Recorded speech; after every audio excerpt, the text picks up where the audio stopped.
All right, here, yes. CPS takes custody of children with brain cancer. That's right. Family disputes doctor's treatment plan. Well, that's right. See, CPS, government, they took your kids because they want your kids to die properly. That's right, to die properly. And I know there's a bunch of sheep out here that are going to say, well, that's because the parents didn't care about the kids because they wasn't going to follow the doctor's treatment plan. That's right. Yeah, that's right. They weren't going to let their doctors shoot them up with radiation. That's right. Kill me therapy. That's right. Because our kids were determined to die regardless. Because, see, it's about eugenics. It's about population reduction. See, the medical industry is nothing but a sham, a scam. It's been that for years. Do you think that we've really spent all these years and all these trillions and trillions of dollars on cancer research and never come up with any kind of solution? You're full of shit. Do you actually think that you spent all this time and never come up with a solution? It's because you're full of shit. Okay? You're not allowed to have the solution, see? Your government knows full well what causes cancer, and they make damn sure that you have the stuff in your body and in your foods that can lead you to having cancer so that they can kill you slowly. Meanwhile, they'll use the system to bleed the money out of your dying body, and they have no sympathy. They don't give a shit if it's your children. Okay? CPS steps in, and they'll use the fake scam, the lie, to say that these parents didn't care about their kids because they wasn't following the doctor's advice, which is all lies. Every last bit of it is. They took the kids so that the kids will die properly. That's right, so that they can continue to practice their eugenics. And I know a lot of you idiots out here are going to say I'm completely full of shit, that I'm totally nuts. No, I'm not full of shit. No, I'm not nuts. You fucking sheep are the ones that are fucking nuts. You sheep that turn your back. You sheep that won't look into anything, you know. It's like a family member who got cancer in the neck. Right after they got diagnosed with cancer in the neck, I brought up something to her. That's right. And I told her about something I wanted to show her. She refused to look at it. She didn't want anything to do with it. She didn't give a flying fuck. She was going to listen to the doctor. So she never looked at it. I had a couple of things I could have shown her. So at least she'd be aware of how big of a sham and scam it is, okay? But nope, wouldn't even take time to look at it. She had nothing to lose by looking at it, okay? Then her sister come down there. Wanted to show her sister it. Her sister was just as stupid as she was, okay? Every bit fucking as stupid as she was. She wouldn't look neither. Okay? Had to follow the doctor's advice. That's right. We're going to follow the doctor's treatment plan. That's right. Well, needless to say, her sister's dead now. That's right. She didn't die from the cancer. She died from stupidity. She died from dumbness. Because like I've said, ignorance kills. Dumbness and ignorance kills. And that's what's wrong with society. You know the reason that you ain't got a cure for cancer? Because they don't want you having a cure for cancer. Because then they would lose billions and billions of dollars every year watching you die. It's more profitable for the government and the criminals to let you die. And they do not give a flying fuck about your children. Now, I know you think I'm full of shit. No, I'm a long ways from being full of shit. You people are that complete fucking stupid. You people who think I'm nuts and I'm wrong, you're just that fucking stupid. That's all I can say about it, okay?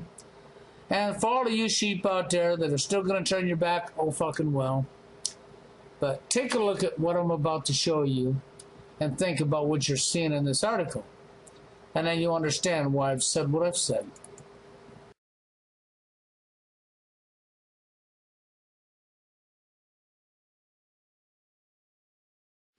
My name is Sergeant Rick Schiff. I'm an 11-year veteran of the San Francisco Police Department. I hold the department's highest Medal of Honor for bravery That used to mean a lot more to me than it does now. What I'd like to talk to you about today is my now 7-year-old daughter. This is an identical twin. Her sister is now dead. Her sister, when she was 4 years old, Kristen, developed a highly malignant brain tumor that had spread throughout her spine and her brain. The doctors told us that we had really two options: take her home, let her die, or bring her in for massive dosages of chemo and radiation simultaneously.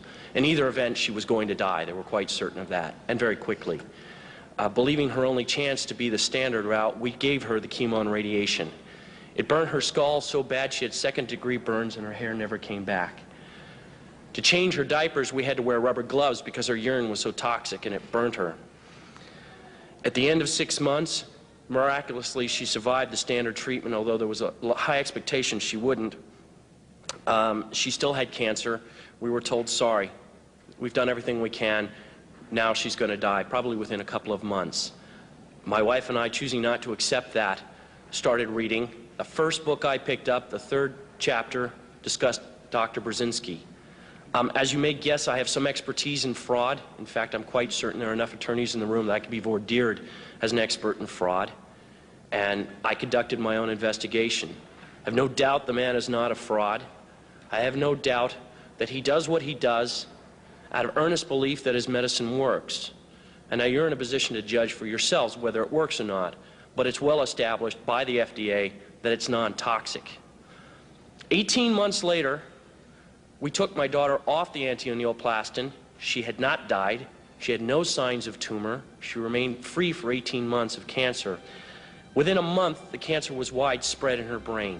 We put her back on Brzezinski's. By the way, at the objections of our doctors, for some reason felt that it had failed her. We put her back on. Within 9 weeks, the tumor was completely gone. She died last July of neurological necrosis. Her brain fell apart from the radiation. The autopsy showed that she was completely cancer-free. Out of 52 cases of that disease ever, no one died cancer-free, just Chrissy. So she didn't die of a terminal illness. She died of my inability to care for her properly, and she died from bad advice. She died because there's a government institution that disseminates false information and is not looking out for the welfare of the people. You know, ladies and gentlemen, I swore an oath 11 years ago, and I think most of us in this room swore it at one time or another, to uphold the Constitution. It says life right in the beginning. Cancer is inoperable brainstem glioma. Usually it involves brain of children, and unfortunately there's very little what can be done. Radiation is the only treatment which can be used to slow down the progress. So that's the type of tumor for which there's no curative treatment, no chemotherapy which is approved, and numerous clinical trials were performed but failed in the past. So we selected this type of tumor because we would like to prove the point beyond any doubt that this type of cancer can be cured by the use of anti-neoplastons. And we already have proof that it can be cured. She was diagnosed in March of '96. She was 11 and pretty much just started having really bad double vision is how we discovered it. Went to the eye doctor, and that's when they did the MRI and discovered it was a brainstem glioma. And they explained that hers was diffuse, where it was like the healthy tissue and the cancerous tissue were swirled together. So of course surgery wasn't an option. And with the radiation they suggested, her prognosis was probably going to be about 8 to 18 months. The thing is, with the radiation, what it would do to you, from what I understood, was they would shoot the beam through your ears, and the beam would burn your healthy and your cancerous cells inside or outside in. So all your hair around your ears would be gone, never grow back. Your ears would become deformed and burnt. You would become deaf because you couldn't hear.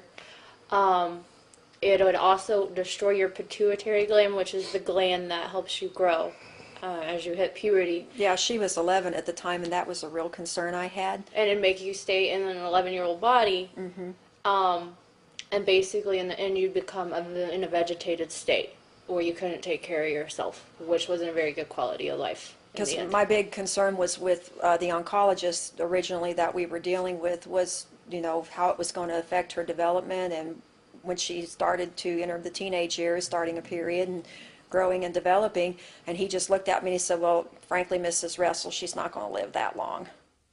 What she would have to go through in those extra months, that would be horrible. I wouldn't want to go through it.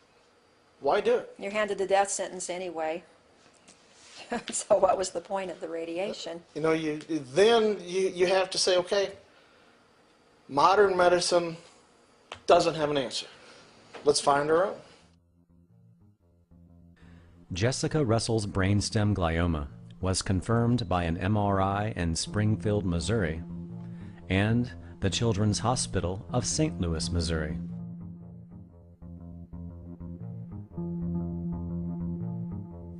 Jessie Russell is riding on the best news she's had since March.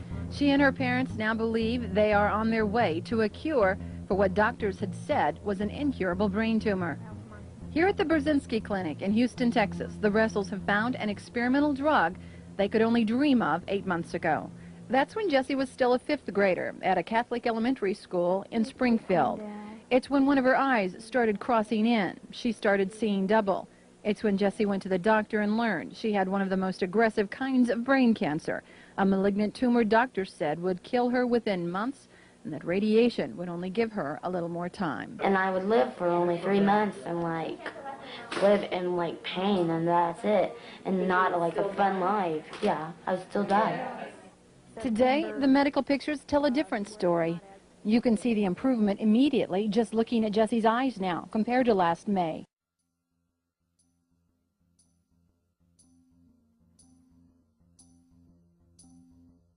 An MRI on May 7th of 1996 revealed the size of the enhancing portion of Jessica's tumor.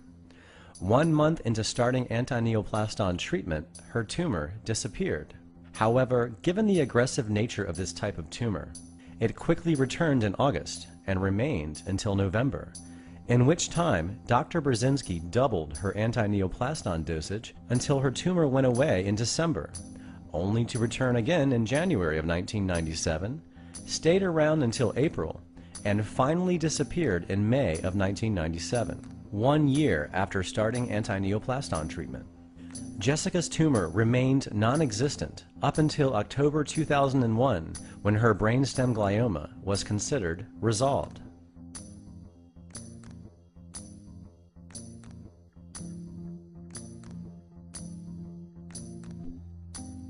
There were very few doctors that you would tell them you were seeing Brzezinski that would be kind of encouraging and positive with you. Most of them, they would hear the name Brzezinski and they wouldn't want to deal with you as they were afraid.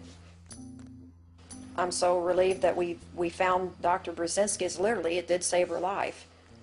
And here she is now 24, and she's got a little boy who's almost 5, and then she has her second baby will be born in October. We just found out she's having a little girl.